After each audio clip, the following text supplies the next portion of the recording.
This is Daily Blast Live. We're talking about what you're talking about. Real, honest, entertaining, live. DBL starts right now. 3, 2, Welcome to DBL. It's Tuesday, April 27th. I'm Jeff here with my friends Stephanie and Brandon. The band's kind of back together. Oh, yeah. We missed you yesterday, Elon. Oh, yeah, I missed you guys this weekend. No, because I asked for Monday off thinking like, oh, let me just take Monday off and chill. But I'm sitting at the house, the apartment the entire time like, I miss my friends. I want to go back to work. I miss my friends. It's kind of weird, right? When you're off, you're like, man, I wonder what they're doing over there. You're like missing out. A little FOMO going on. All right, guys, the numbers are in, and it's not good news for the Oscars. Sunday night's awards pulled in its lowest rating ever. 9.3 million people watched the show, down 58% from last year when more than 23 million people tuned in. And guess what? In 2019, nearly 30 million Americans watched the show. Meantime, the family of the late actor Chadwick Boseman says they are not disappointed he lost out to Anthony Hopkins for Best Actor. His brother told TMZ Chadwick would have been the first to congratulate Anthony Hopkins for his win, and that it wasn't his late brother's dream to take home an Oscar. Really? I find that surprising. Meantime, a clip of Oscar winner Daniel Kaluuya is going viral. During a post-Oscars press conference, a journalist asked him about working with Regina King. The problem is that Regina did not direct his movie. Let's take a look. I was wondering what it meant for you to be directed by Regina, what this means for you at this time. With the world in the state that it's in. Say that question again, please. I was wondering what it meant for you to win with the world in the state that it's in at the moment. It just, you know, it's amazing to have this honor and to be appreciated in this way. The journalist responded saying she did not mistake him for Leslie Odom Jr., who was in Regina's film One Night in Miami. She had wanted to ask him about Regina not being nominated for Best Director. She then said the misunderstanding came down to a sound issue since she was asking the question remotely. We buying this? It could be a mistake. We saw Kevin Frazier yesterday. We did a show with him. He couldn't ask Daniel Kaluuya a question because the sound dropped. I'm playing both sides of the fence here. Let's play both sides because we've come up here. We've mispronounced people's names. We've said things we weren't supposed to say in the heat of the moment. But if you're the HFPA, you cannot have this press. You cannot have this negative press with what you're already going through with the lack of inclusivity. So maybe we could give her a pass, but we'll give her the individual pass. But the HFPA, they're in a board meeting right now like, shoot. Darn, whatever other words like people say, like, yeah, you know, TV, like, wow, she stepped in it. We got to fix this, guys. We got to fix it quickly. Yeah. Well, she did back off when he asked the second time. Did you repeat that? No, she didn't include Regina King. Yes, she didn't. So I think she quickly realised, or maybe she thought she was talking to someone else, or who knows. We've all done interviews over satellite, from whether it's in America or other parts of the world, and mistakes do happen. Maybe she got it wrong. Maybe her producers.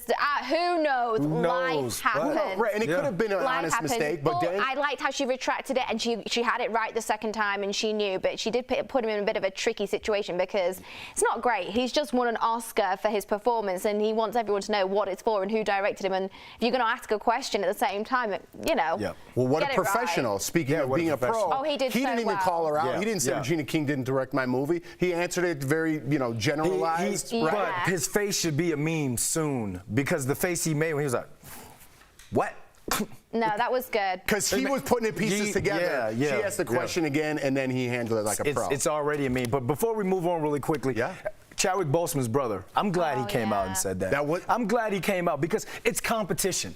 We're talking about Anthony Hopkins, who won, what 30-something years ago, won an Oscar 30-something years ago, and now won it again. We're talking about if you're up for that award, every movie's great. Mm-hmm. Every performance is great, and Chadwick, I understand, it was classy. He was classy. I'm glad he come out and said that because, come on, at the end of the day, Chadwick Boseman would have hugged Anthony Hopkins and been like, "Oh, I'll get you next year, or I'll get you another time." You know what I'm saying? Like, it's not the worst thing to lose to Anthony Hopkins. Yeah, thank you. But it would have been nice to see Chadwick. And now we shall move on. There we go. All right, we'll move on to what you ask? The Kardashians, of course. Now that Kim Kardashian is officially single, rumors about who she'll be dating next, of course, are heating up. Many people on social media are speculating that Kim and CNN's Van Jones are dating. The two have been friends since 2018 and share an interest in criminal justice reform. Kim is currently doing her law apprenticeship with his Oakland-based law firm, but neither Kim nor Van have confirmed they are a couple. Van split from his wife of 14 years in 2019.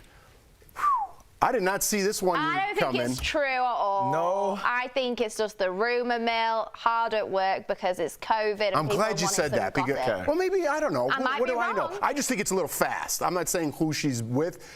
You know, the Kanye thing was over a long time ago. Yeah, the Kanye, by the time the press got to it and we were talking about it, it was over a long time. All right. Does this make sense though for Kim, like to be with a Van Jones type? I think so. Obviously, they've met with their passion for criminal reform, justice reform. Too, yep. They've worked together on several projects. She's obviously studying underneath his firm. There is going to be some kind of interaction, maybe friendship, into politics mentoring. Of some sort, right? Yeah, absolutely. But I think maybe, and this could be, well, there's two things here. One, this could be little birdies behind the scenes of the Kardashians setting Kim up for the type of person we're expecting her to be within the future, like. Okay. As opposed to you know other social media stars, rapper, or basketball player. Yeah, exactly. Athlete. I think we'll see a more. Couple examples. You know, I think they'll cleverly drop rumors or leaks with certain individuals that so people are starting to see Kim in a different light. That's what I think. However, I don't think she's Van's style. I mean, apparently, I don't know how true Radar is, but a source tells Radar that Van was like, you know what, I love Kim, she's awesome, but I don't want to be dragged into that whole social media circus. I take politics and what I do extremely seriously, and I don't want to be in that whole reality social media craze. So she's awesome, but not for me. And I think that's probably right. And especially because she's not there yet. So let's say, and when I say there yet, she hasn't passed the bar yet. She is not she's not an official attorney yet. So for Van, it's like, and you said that's his firm as well. That doesn't look good. If you're already attached to that firm, and then now we have, she's studying with us. It's great. I love what she's doing, but it's just too much going on in the world right now with it's like dating coworkers and everything. I don't know. I'd go that far. I think it more the Kardashian line. I see what you're saying, because I'm sure he hires new up and comers all the time. Yeah. But when you hire, quote unquote, that type of Kardashian circus around you, that might hurt your firm in some sort of way. Right now, you're dragged in, like Stephanie said, into that reality world. Does this hurt Van Jones's credibility in any way as an anchor on CNN? I'm just speculating. I'm just spitballing questions. But I would be more worried about that than hiring an intern. Yeah, I think she's migrating into his world and she's doing her best, but I don't think he wants anything from where she's come from. Interesting. I'm sure we'll keep our fingers on the pulse on this one. All right. We showed you the trailer for the new West Side Story movie on the show yesterday. I love this story. Now we have a look at how one of the stars reacted to seeing that trailer for the very first time. Let's watch.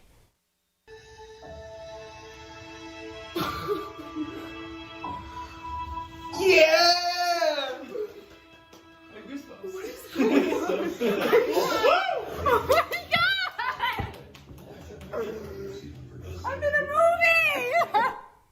That's the actress's name, and remember, it is Rachel Zegler. She scored the role of Maria after being one of thousands. I read somewhere it was 30,000 people who auditioned through an open casting call on Twitter. She was only 16 at the time, but managed to impress Steven Spielberg. This is Rachel's very first movie role after getting her start in local theater. How cool is this story? I love it. I love things like this. I just think, she's obviously got some serious talent. She's obviously very dedicated. She's scrolled the internet looking for any kind of audition, and good for her, going against 30,000 applicants. She deserved that. And Steven Spielberg isn't just picking any old person, he's got a vision, and she obviously ticks every box. And I think, oh my gosh, it's going to be exciting to see where she goes from here, because what a way to enter movie land, seriously, in Hollywood. I kind of want like a documentary about like her first day on set. I know it's already filmed. But imagine walking onto set with Steven Spielberg in one of the classic movies of all time, and you're remaking the iconic role of Maria. You got to be like, freaking out, right? You got to be freaking out. And you're only used to local theater. Yeah. So just think when you stepped on, when you did the movie and the cold read, I mean, like the cold table reads and all that, were you comfortable with what was going on? I get nervous. I get nervous for auditions. I'm cool now. You know what we do. But our very first show, it's just the anticipation, it's just the build up. And I was like, you know, you got that big swallow. You got to get out your first words. You know, this is nerve-wracking a little bit. Going on auditions, I still get nervous all the time. But showing up and Steven Spielberg picked me out of 30,000 people, the pressure to perform like that, and then go knock it out. Good for you. And that's a good feeling. Her excitement. That's like, I know my world is about to change forever. I did the movie, but you know, the reboots, we don't know if it's going to be good or not, but she saw that. She loved it. She's like, I'm about to go get a new couch. Because the one she had, it had a couple stains on it. I saw in the sock. Listen, I'm just joking I want to keep that couch. I want her to keep her that humbleness. Don't lose it. You know what I mean, Steph? No, she's got this. I'm excited like Steph, she's a big star now, but look at her. All casual like. Still drinks tea. The grief I Still get drinking on this American tea. Oh my, it's terrible. Actually, you don't. You get your. I actually do bring my own tea. So some things do change. Some things do change. Coming up on DBL, Tesla CEO Elon Musk will host Saturday Night Live, but not every cast member is on board.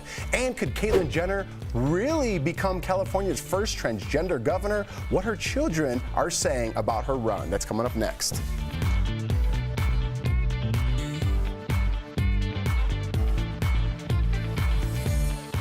Closed captioning provided by. According to Bloomberg, the work-at-home experiment launched by the coronavirus has proven profitable. It reports new research shows all that work done at your makeshift home office has boosted productivity in the U.S. economy by 5%. The results suggesting that changes made during the pandemic, like adopting new technology, will continue to boost the economy in the future. But of course, not everyone gets to work from home. Frontline workers have some of the lowest paid jobs that cannot be done remotely. So that means wealthier workers are overwhelmingly the ones enjoying the benefits of working from home. Experts warn this is increasing the racial and economic divide in the U.S. Some companies believe this work-from-home experiment will not last. The head of Goldman Sachs has already announced it will do away with it as soon as possible. But some tech giants are leaning in. Facebook saying the work-from-home model has opened up new pools of talent in other cities, while Twitter has announced it will make working from home permanent. Experts predict that will have another side effect, reducing incomes in the Bay Area. And that's connecting the dots.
Good job, Rob. I heard him tap dancing over it.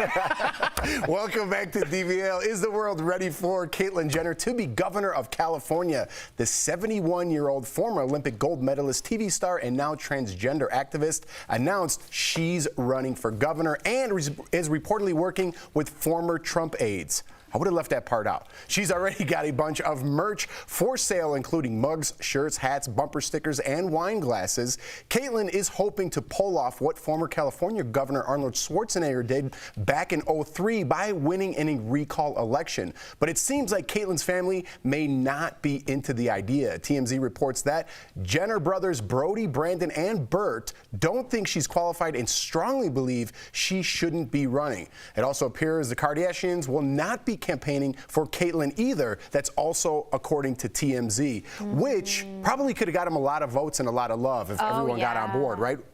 Oh, I think not having the family support, I mean, let's be honest, they are one of the most influential, if not the most influential family in the world, especially in California, and the fans and everything else. I mean, I think with their support, she could have probably done it. You guys sound crazy right now. Arnold Schwarzenegger won? That's one time. Like, that doesn't happen that often. I don't know. You guys, I think she's got a good shot. No, I think if the rest of the Kardashian clan had supported her, are you seriously telling me the most influential powerhouses in the world, not only just California where they live, you really don't think she would have had an incredible chance? Stephanie, I live in a world where Kardashian not retweeting someone isn't a bad thing if they don't make it in politics. Yeah, but how about Trump became the president? She doesn't know anything about politics like that. Gosh. But them not supporting her is a bad thing. It's dangerous. Even not coming out. That is bad for Caitlyn on so many levels, not only politically, obviously if that's the lane she's now going to go into, but aesthetically, is saying, what are the divides in the family? What's going on there? It doesn't paint her in a great picture, I'm afraid. It doesn't. I think she's got a good shot. I don't like the Trump part of it, that they're working with Trump aides. I think that turns a lot of people off as well. But she's running Republican. I get it. So maybe listen, I don't know politics. Caitlyn does, though. Caitlyn knows politics. So I'm not even joking. I think she's going to win. Okay. That's just my... So we just learned it. Bo knows baseball and Caitlyn knows politics. Got it. He's not... Donald Trump was our president. Arnold Schwarzenegger was the governor of California. And I don't want Dwayne The Rock Johnson as our president in 2024. I kind of do. Really? Yeah. Yeah. I reckon the Kardashians have been so burnt by Kanye, they're like, we ain't going anywhere near it ever again until Kim sits in that White House seat as the First Lady. Ooh, heard it here first. All right, there you go. Kardashians taking over the world / Jenner. All right, coming up on DBL, Elon Musk hasn't even hosted SNL yet, and he's already causing controversy. We'll tell you what all the fuss is about.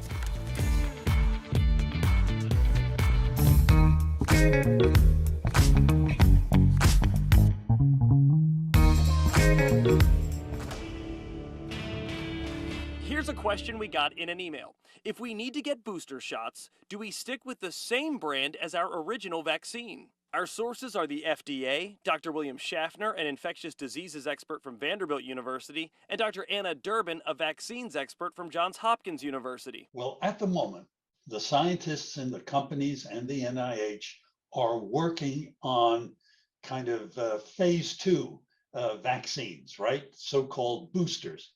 We haven't decided we need them yet. The other good news is those are starting to be tested, and even different platforms or mixed vaccinations are also starting to be tested, particularly in the UK. Basically, while we don't know if we need booster shots, the pharmaceutical companies have already started to test for them. And while it's likely if you got, say, a Pfizer vaccine, you would then get a Pfizer booster, testing on mixing brands is also starting. We'd have to look at that, look at the data, because we want to make sure we maximize the benefit and minimize the side effects. Most importantly, with all this booster talk, all recommendations about booster shots need to come from the FDA and the CDC, not the pharmaceutical companies.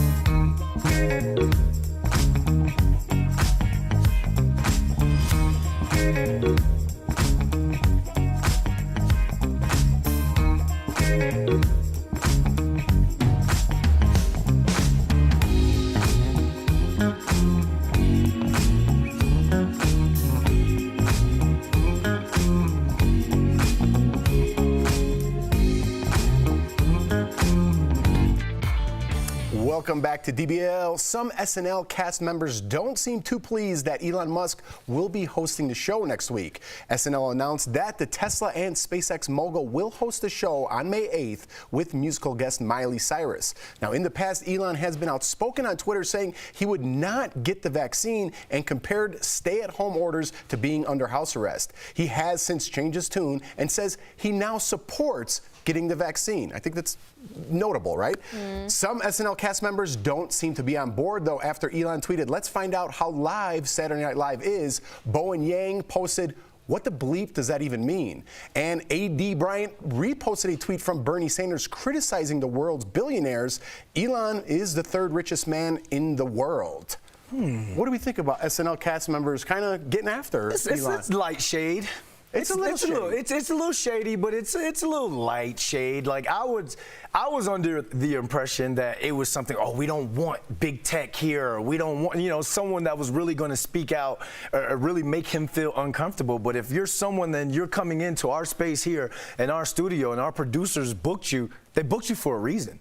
They booked you because they think that your presence on the show that day is going to bring in eyes and ears. So it's like, are we that woke now where it's like, oh, if you really have a problem, he'll be there Saturday. Walk up to him and say something, see if you still have a job. Yeah, and to be quite honest, good for Bo and Yang and A.D. Bryant, but if you say those two names on the street and you say Elon Musk, which name do you recognize? I'm going with the Tesla. Even if I didn't agree with someone's point of view or what they stood for, I would want them on this show because I'd want that conversation, and it's going to bring eyeballs to the show. Absolutely, and I mean, I don't really watch Saturday Night Live. Sometimes if there's something really spectacular or a musical guest that I'm really into, like when I saw the name Miley Cyrus, I was like, cool. Like I'd probably watch for Miley. Yeah, I'd watch for Miley, So, or when we saw Adele, and she was doing all her skits and things, I was really into that. So there's going to be so many people that love Elon Musk, and it doesn't matter what his views, he's vaccinated, not vaccinated, whatever. I think so long as obviously he's COVID-free and when he's on the set and he's respectful to everyone, which I'm sure he will be, then why not? I think it's something different, and I think he could bring something new to the table. And I mean, you can always come here and guest host with us. I would love to have him here. He's listen, you can't say anything about his mind. He's a brilliant man. How's he going to be at acting, though? I know. That's what I want to tune in for. I find that more interesting than an actor and actress who we've seen a million times in a million different roles. Like, I love stuff like this. And when you said Aaron Rodgers was on Jeopardy, give new people a chance at stuff. Why not? Yeah, and maybe they'll change their tune after they work with him a little bit. You guys want him to guest co-host DBL? I want a Tesla. I want a free Tesla. Well, if he comes there, maybe you get a hookup. That's probably why he then won't come, because you're asking for stuff. Dang, he's not coming. It's official. It's official now. We'll be right back. Promotional consideration is brought to you by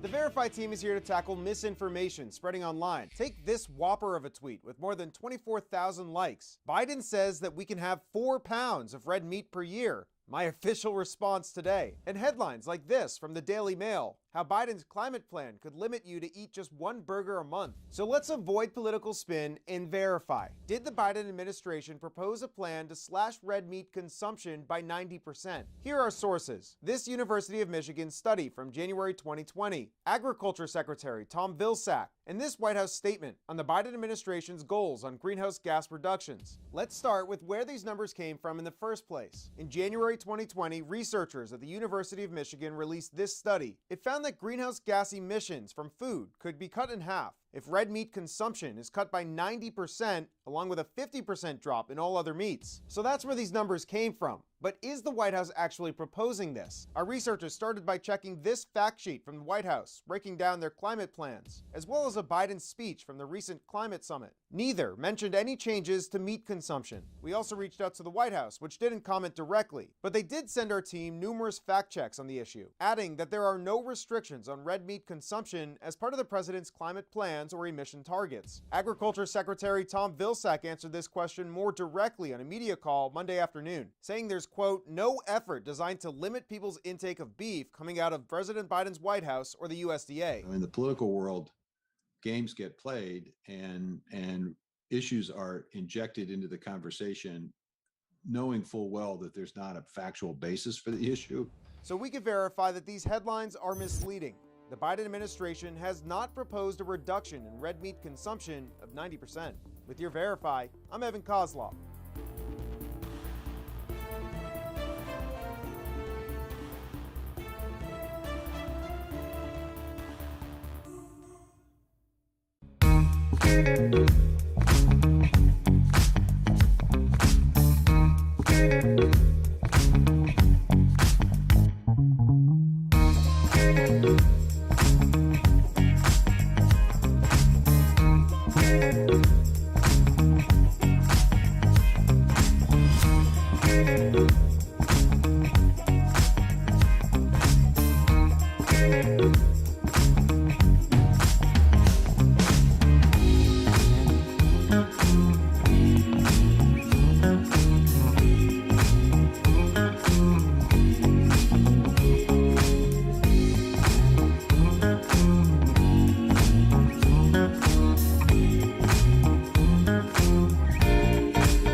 Welcome back to DBL. Spring is here and it's time to start thinking about preparing your home. Here's this week's DBL Home Hacks presented by American Home Shield. So HVAC prep is so important. We're talking about the basics: heating, ventilation, and air conditioning. Here are 3 signs your AC tune-up might be due. If your utility bills are going up, that means your unit is working overtime because something needs to be replaced. If you smell a bad odor in your house, that might point to a clogged line or mold buildup. And poor airflow could mean a clogged or dirty air filter. Tune-ups are important to keep your air conditioning unit and home running smoothly. When it comes to your home, American Home Shield warranty helps cover many things homeowners insurance leaves out. Visit ahs.com to learn more and get a free quote today. Spring is here.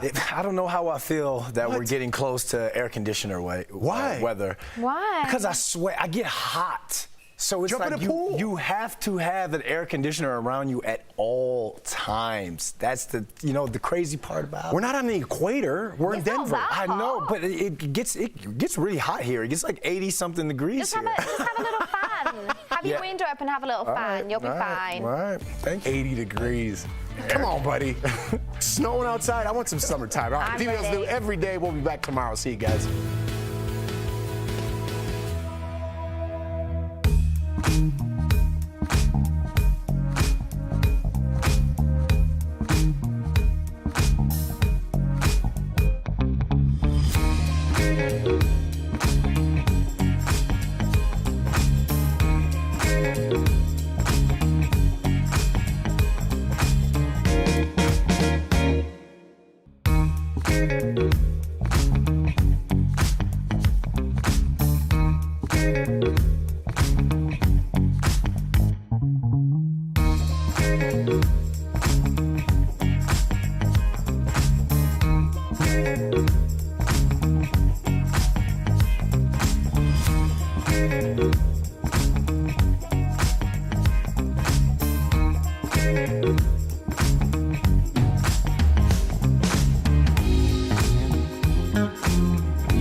Bye.